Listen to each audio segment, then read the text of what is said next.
श्री स्वामी समर्थ. मित्रांनो, श्री गुरुचरित्रामुळे मनुष्याला जीवनामध्ये अनेक असे अद्भुत फायदे मिळतात. मनुष्याची सतत प्रगती होते, मनुष्याला मनोवांछित यश मिळते. तर आज आपण बघणार आहोत श्री गुरुचरित्र अध्याय 32. अध्यायाला सुरुवात करण्यापूर्वी कमेंटमध्ये श्री स्वामी समर्थ असे लिहून अध्यायाला सुरुवात करूयात. श्री गणेशाय नमः. सिद्ध म्हणाले, नामधारक श्री क्षेत्र काशी इथे अगस्त्यांच्या आश्रमात देवगुरु बृहस्पतींनी देवांना व ऋषींना पतिव्रतेचे आचार धर्म सांगितले. त्यानंतर त्यांनी वैधव्य प्राप्त स्त्रियांनी कसे राहावे यावर विस्तृत निरूपण केले. ते म्हणाले, विधवा स्त्रीने आपण संन्यासिनी आहोत असा भाव ठेवूनच जीवन जगावे. नित्य स्नान करावे, दिवसातून एकदाच जेवावे, एका धान्याचे भोजन करावे, 3 दिवस उपवास करून 4थ्या दिवशी भोजन करावे. प्रतिपदेपासून पौर्णिमेपर्यंत चढत्या क्रमाने म्हणजे प्रतिपदेला 1 घास, द्वितीयेला 2 घास याप्रमाणे भोजन करणे व पौर्णिमेनंतर अमावस्येपर्यंत उतरत्या क्रमाने भोजन करणे अशा प्रकारची व्रतोपासना करावी. जिला शक्ती नाही तिने प्राणरक्षणापुरते एकाग्न घ्यावे. केवळ फलो आहार व शाकाहार करावा किंवा केवळ दूध प्यावे. विधवेने पलंगावर निजू नये, मंगल स्नान करू नये, देहमर्दन करून घेऊ नये, तांबूल भक्षण करू नये, गंध अत्तर फुले वापरू नयेत. भगवान विष्णूंची भक्ती करावी, तीर्थयात्रा कराव्यात. सुवासिनी असताना आपल्याला ज्या वस्तू आवडत होत्या त्यांचे ब्राह्मणांना दान द्यावे. वैशाख, कार्तिक व माघ मासात करायची स्नान दानादी व्रते करावीत. जलकुंभदान, घृतदान, तिलदान आदी दाने द्यावी. दीप आराधना करावे. वैशाखात पांथस्थांसाठी पानपोई घालावी. भगवान शंकरांना अभिषेक करून त्यांची पूजा करावी. ब्राह्मणांच्या घरी शक्तीनुसार पाणी पुरवठा करावा. मध्यान्ह समयी भुकेल्यास अन्न द्यावे. तीर्थयात्रेसाठी जाणाऱ्या भाविकांचे पाद प्रक्षालन करावे. त्यांना गूळ पाणी द्यावे. प्रवासामध्ये उपयोगी पडणाऱ्या छत्री, पादत्राणे, जलपात्र अशा वस्तू द्याव्यात. पतिप्रीत्यर्थ ब्राह्मणांना संकल्पपूर्वक दानधर्म करावा. कार्तिक मासात जव किंवा एकान्न खाऊन राहावे. वांगी, उडीद, मसूर, मीठ, तेल, मध व द्विदल धान्ये वर्ज करावीत. पळसाच्या पानावर म्हणजेच पत्रावळीवर जेवावे. कांस्य पात्र वर्ज करावे. कार्तिकात धरलेल्या व्रताचे यथाविधी उद्यापन करावे. त्यावेळी महिनाभर ज्या ज्या वस्तूंचा उपभोग वर्ज केला असेल त्या त्या वस्तू ब्राह्मणाला दान द्याव्यात. त्याला कांस्य पात्रात तुपाचे दान द्यावे. भूमिशयन व्रत केले असेल तर पलंग दान द्यावा. दूध व दही दान द्यावे. ऐपत असल्यास गोदान करावे. दीपदान करावे. दीपदान फार श्रेष्ठ मानले जाते. माघ स्नानाचे महत्त्व फार आहे. त्या मासात महिनाभर सूर्योदयापूर्वी स्नान करावे. ब्राह्मणाला तिळाचे लाडू, खजूर, साखर, वेलची यांचे दान द्यावे. यथाशक्ती द्रव्य प्रदक्षिणा द्यावी. थंडीपासून संरक्षण व्हावे म्हणून जळणाची लाकडे, वस्त्र, घोंगडे अशा वस्तू दान द्याव्यात. ग्रहदान द्यावे. वर्षभराचे धान्य द्यावे. भगवान शंकर आणि भगवान विष्णूंची षोडशोपचारे पूजा करावी. शिवजींना रुद्र अभिषेक करावा. देवळातील दीपमाळ प्रज्वलित करावी. पुत्र असेल तर त्याच्या आज्ञेत वागावे. अशा प्रकारे विधवेने शास्त्रसंमत आचरण केले, व्रते आणि पुण्यकृत्य केली तर तिचा पती निज कर्मांची फळे भोगत नरकात खितपत पडलेला असला तरी त्याचा उद्धार होतो. तिच्या पुण्याईने तो स्वर्गलोकी जातो.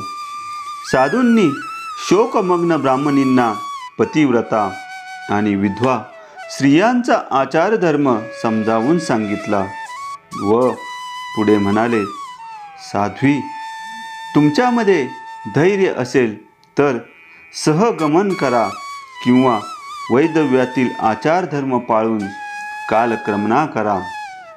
दोहोंचे पुण्य सारखेच आहे. यावर ब्राह्मणी म्हणाल्या, यतिराज, या परगावी माझे कोणीच नाही. असे असताना तुम्ही माझे सांत्वन केलेत. मला उपदेशपर 4 गोष्टी सांगितल्यात. मला धीर दिलात. पण मला विधवा म्हणून जगणे झेपणार नाही. मी तरुण आहे, सुंदर आहे. अशा परिस्थितीत मी लोकनिंदेचे कारण होऊ शकते. सहगमनाचे पुण्य अपार आहे म्हणून मला पतींसमवेत जाणेच योग्य वाटते. साधूंनी त्यांच्याकडे करुणामयी दृष्टीने पाहिले व म्हणाले, ठीक आहे, तुमची इच्छा असेल तसेच करा. पतींना आरोग्य प्राप्ती व्हावी म्हणून तुम्ही मोठ्या विश्वासाने श्री गुरूंच्या दर्शनासाठी येथे आलात. पण विधिलिखित काही चुकत नाही. सर्व काही ईश्वरी इच्छेनुसारच घडत असते. मग कशासाठी दुःख करायचे? हरिश्चंद्रांनी डोंबाघरी पाणी भरले. अजिंक्य असूनही बळींना पाताळात जावे लागले. रावण दीर्घायुषी असूनही कुळासहित नाश पावले. दुर्योधनांना मृत्यूने गाठले. भीष्म इच्छामरणी असूनही रणांगणात पडले. परीक्षितांना सर्पदंशाने मरण आले. या सर्व घटना काय दर्शवतात? काळाला कोणीही जिंकू शकत नाही, पण गुरुकृपेने विधिलिखित बदलू शकते एवढे मात्र खरे. आता तुम्ही सहगमन करा, पण तत्पूर्वी श्री गुरूंचे दर्शन घ्या. साधूंनी त्यांच्या भाळी भस्म लावले. त्यांना 4 रुद्राक्षे दिली व म्हणाले, सहगमनापूर्वी 2 रुद्राक्षे पतींच्या गळ्यात बांधा. एक रुद्राक्ष त्यांच्या दोन्ही कानांना बांधा. श्री गुरूंचे पाय धुताना ब्राह्मण रुद्रसूक्त म्हणतात, ते चरणतीर्थ घ्या. ते स्वतःवर शिंपडा, पतींच्या देहावरही शिंपडा. सुवासिनींना सौभाग्य वायने द्या. ब्राह्मणांना द्रव्य दक्षिणा देऊन संतुष्ट करा. श्री गुरूंची आज्ञा घ्या आणि मगच सहगमन करा. अशा प्रकारे सर्व गोष्टी नीट समजावून ते तपस्वी साधू निघून गेले. त्यानंतर ब्राह्मणींनी काही विद्वान ब्राह्मणांना बोलावले. त्यांच्याकडून प्रेताला प्रायचित्त दिले आणि प्रेत पिंडादिक कर्म करवून घेतले. मग स्नान केले. पितांबर परिधान करून सर्व अलंकार घातले. भाळी हळद कुंकू लावले. विप्रांनी प्रेत नीट बांधून ते नदीकाठी नेले. ब्राह्मणी हातात अग्नी घेऊन पतींच्या प्रेतापाशी गेल्या. त्यावेळी 16 वर्षांच्या त्या पतिव्रता लक्ष्मींसारख्या सुंदर दिसत होत्या. त्यांच्या दर्शनासाठी गावातील स्त्रिया बहुसंख्येने आल्या होत्या. त्यांनी त्यांच्या सतीत्वाबद्दल प्रशंसोद्गार काढले. या साध्वींनी आपल्या 42 कुळांचा उद्धार केला. देव सर्व स्त्रियांना अशीच सद्बुद्धी देवो असे लोक म्हणू लागले. काहींनी त्यांच्या तरुणपणात सती जाण्याबद्दल हळहळ व्यक्त केली. लोकांनी चिता रचली. मृत ब्राह्मणाचे प्रेत त्या चितेपाशी नेऊन ठेवले. ब्राह्मणींनी सुवासिनींना सौभाग्य वायने दिली. गंध, पुष्पे, सुगंधी द्रव्ये दिली. ब्राह्मणांना द्रव्यदान केले. लोकांना अभिवादन केले व म्हणाल्या, मी माझ्या पतींसमवेत माझ्या माहेरी जात आहे. भगवान शंकर आणि देवी पार्वती हे माझे मायबाप आहेत. त्यांनी आम्हा दोघांना प्रेमाने बोलावले आहे. आता या कन्येला निरोप द्या. हिच्यावर तुमचा लोभ असू द्या. त्यानंतर गावाहून त्यांच्याबरोबर आलेल्या लोकांना उद्देशून त्या म्हणाल्या, आता तुम्ही परत जा. पण माझ्या सासू सासऱ्यांना येथील वृत्तांत सांगू नका, नाहीतर ती दोघे दुःखाने प्राण देतील. त्यामुळे तुम्हाला ब्रह्महत्येचा दोष लागेल. म्हणून त्यांना आम्ही भीमातिरी श्रीगुरूंच्या सहवासात खुशाल आहोत. गुरुदेवांच्या दर्शनाने माझ्या पतींचे आरोग्य सुधारत आहे. पण अजून काही काळ इथे राहावे लागेल असे सांगा. माझ्या आईवडिलांना व आप्तांनाही हेच सांगा. ती निर्वाण वचने ऐकून जमलेल्या सर्वांनाच दुःख अनावर झाले.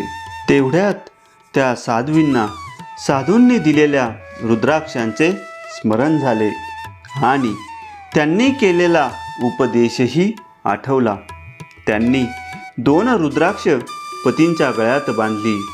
2 रुद्राक्ष त्यांच्या दोन्ही कानांना बांधली व ब्राह्मणांना म्हणाल्या, मी श्री गुरूंचे दर्शन करून येते, आज्ञा असावी. ते म्हणाले, सूर्यास्त होण्याची वेळ आलेली आहे, तुम्ही लवकर परत या. त्याप्रमाणे त्या श्री गुरु नृसिंह सरस्वती स्वामी महाराजांच्या दर्शनासाठी संगमाकडे निघाल्या. त्यावेळी त्यांच्याबरोबर अनेक लोक होते. मार्गी चालत असताना त्या श्री गुरूंचा आर्ततेने धावा करत होत्या. गुरुदेव, तुम्ही शरणागतांचे तारणहार म्हणून प्रसिद्ध आहात, म्हणून मी मोठ्या आशेने तुमच्यापाशी आले होते. माझ्या पतींना आरोग्य लाभेल, मला मुलेबाळे होतील. तुमच्या कृपेने माझा संसार सुखाचा होईल, असे कितीतरी मनोरथ मी उराशी बाळगून होते. पण तुम्ही माझी उपेक्षा केलीत. मी तुमची सत्कीर्ती बरोबर घेऊनच मी परलोकी जाणार आहे, असे म्हणत एक एक पाऊल पुढे टाकत होत्या. संगमावर एका अश्वत्थाखाली श्री गुरु निवांत बसले होते. ब्राह्मणींनी सन्मुख जाऊन त्यांचे पाय धरले. तेव्हा त्यांनी सहज भावाने आशीर्वाद दिला, अखंड सौभाग्यवती भव. ते ऐकून त्या चमकल्या. त्यांनी पुन्हा नमस्कार केला. तेव्हाही त्यांनी आशीर्वाद दिला, अष्टपुत्र सौभाग्यवती भव. ती वरददायक वचने ऐकून लोकांना हसू आले. ब्राह्मण म्हणाले, स्वामी, या साध्वींचे पती मरण पावले आहेत आणि सती जाण्यापूर्वी या तुमच्या दर्शनासाठी व तुमचा निरोप घेण्यासाठी आल्या आहेत. मग तुमचा आशीर्वाद खरा कसा होणार? ते ऐकून श्री गुरु म्हणाले, हे तुम्ही काय म्हणता? या ब्राह्मणींचे सौभाग्य स्थिर आहे, यांच्या पतींना मरण कसे येईल? तुम्ही त्या ब्राह्मणांचे प्रेत इथे आणा. माझा आशीर्वाद कधीच खोटा ठरणार नाही, म्हणून कोणीही मनात संशय धरू नका. श्री गुरूंचे वचन म्हणजे ब्रह्मवाक्य. त्याला कसा उदेपणा येणार? लोकांचे आश्चर्य विस्तारले. आता काय होणार अशी त्यांना उत्कंठा लागली. ते प्रेत आणण्यासाठी धावतच निघाले. तोवर श्री गुरूंची नित्य पूजा करणारे ब्राह्मण आले. त्यांनी गुरुचरणांवर रुद्रसूक्ताने अभिषेक केला. श्री गुरूंची षोडशोपचारे पूजा केली. तेवढ्यात लोकांनी प्रेत आणले. ते श्रीगुरूंच्या सन्मुख ठेवले. श्री गुरूंनी ब्राह्मणांना बांधलेले प्रेत मोकळे करण्यास सांगितले. त्यानुसार त्यावरील वस्त्र दूर करण्यात आले. ब्राह्मणांनी श्री गुरूंच्या आज्ञेने अभिषेकाचे तीर्थ त्या प्रेतावर प्रोक्षण केले. मग श्री गुरूंनी त्या प्रेताकडे अमृतमय कृपादृष्टीने पाहिले. तर काय आश्चर्य! ते मृत ब्राह्मण गाढ झोपेतून जागे व्हावे तसे अंगाला आळोखे पिळोखे देऊन उठून बसले. त्यांनी भोवताली पाहिले तर आपण नग्न असून अनेक लोक डोळे विस्फारून आपल्याकडे पाहत आहेत. आपल्या पत्नीही आश्चर्य व आनंदाने थक्क होऊन दीडमुख अवस्थेत उभ्या आहेत आणि समोरच एक महातेजस्वी महातपस्वी यतीश्वर बसलेले आहेत असे दृश्य दिसले. त्यांनी बाजूला पडलेले वस्त्र अंगावर ओढून घेतले. ते अजूनही संभ्रमात होते. त्यांनी पत्नींना विचारले, मी कुठे आहे? हे यतिराज कोण आहेत? इथे एवढे लोक का जमले आहेत?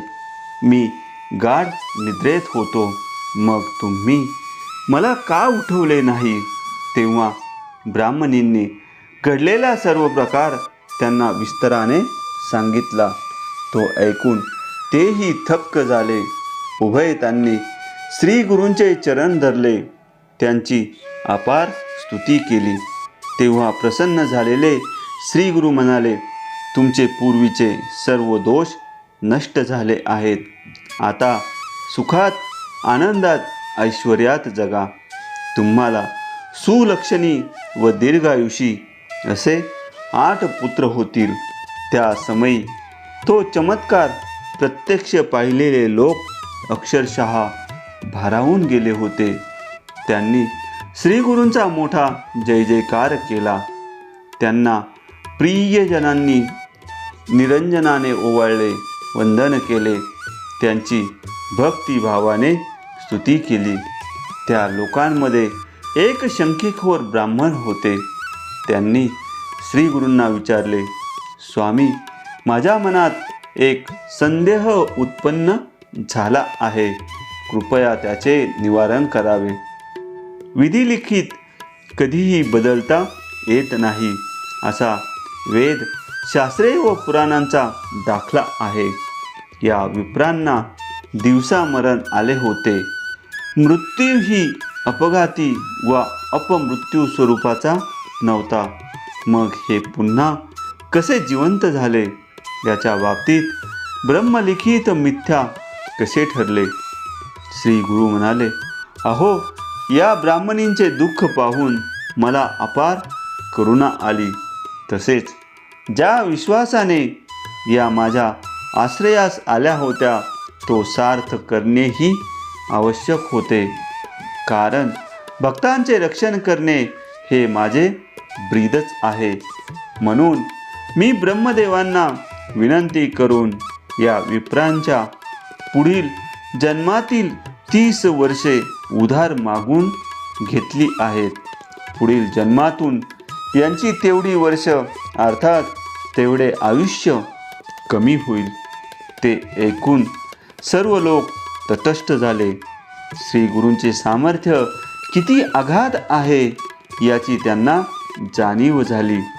त्यांना वंदन करून ते आनंदाने आपापल्या घरी गेले. या घटनेमुळे श्री गुरूंची चहूकडे कीर्ती झाली. त्या ब्राह्मण दाम्पत्याने संगमतीर्थाचं स्नान केले. विप्रांना अपार दानधर्म केला. सूर्यास्तानंतर ती दोघे दर्शनासाठी मठात आली. तिथे श्री गुरूंची पूजा केली. त्या समयी मठात अन्य भक्तही होते. त्यांनी स्तुती स्तोत्रे म्हणून गुरुदेवांची आरती केली. अशा प्रकारे अध्याय 32 समाप्त झालेला आहे. मित्रांनो, गुरुचरित्राचा पूर्ण लाभ होण्यासाठी गुरुचरित्राचे सगळे अध्याय वाचणे आणि ऐकणे हे क्रमप्राप्त आहे. भेटूया पुढील अध्यायात.